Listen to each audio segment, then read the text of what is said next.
সে আমাদের প্রয়াত রাজীব গান্ধীজির বিরুদ্ধে যে ধরনের কুৎসা এবং অপপ্রচার প্রধানমন্ত্রী নরেন্দ্র মোদীজি করেছেন,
আজকে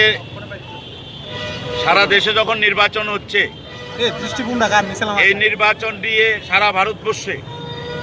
আজকে যে শাসক দল ভারতীয় জনতা পার্টি যেভাবে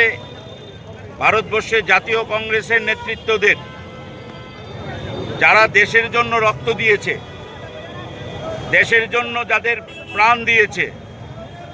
সেই সব নেতৃত্বরা যাদেরকে সারা ভারতবর্ষের মানুষ শ্রদ্ধার আসনে দেখে, যারা এক নাগারে সেই ইন্দিরা গান্ধী থেকে শুরু করে রাজীব গান্ধীজি,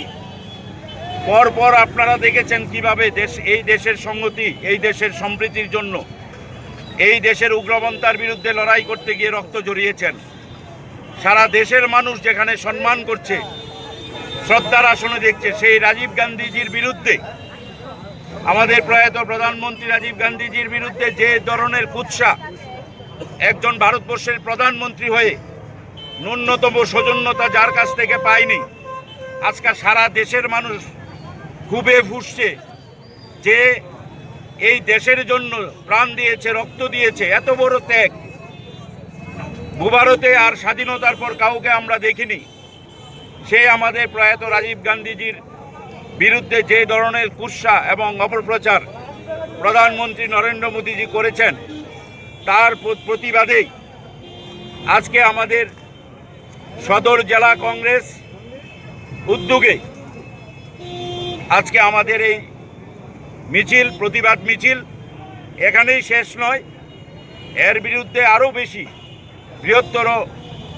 আমরা কর্মসূচি নেব। আমাদের এখানে সমস্ত নেতৃত্বরা উপস্থিত আছেন। এই সদর জেলার সভাপতি নারায়ণ দত্ত আছেন, প্রদেশের সমস্ত কার্যকর্তারা আছেন, কাউন্সিলররা আছেন, এবং এই র্যালি আজকে শহরের বিভিন্ন পথ পরিক্রমা করে প্রধানমন্ত্রী নরেন্দ্র মোদীজির কুশপুত্তলিকা দাহ করা হবে এই পুষ্পা বিশ্বমণি।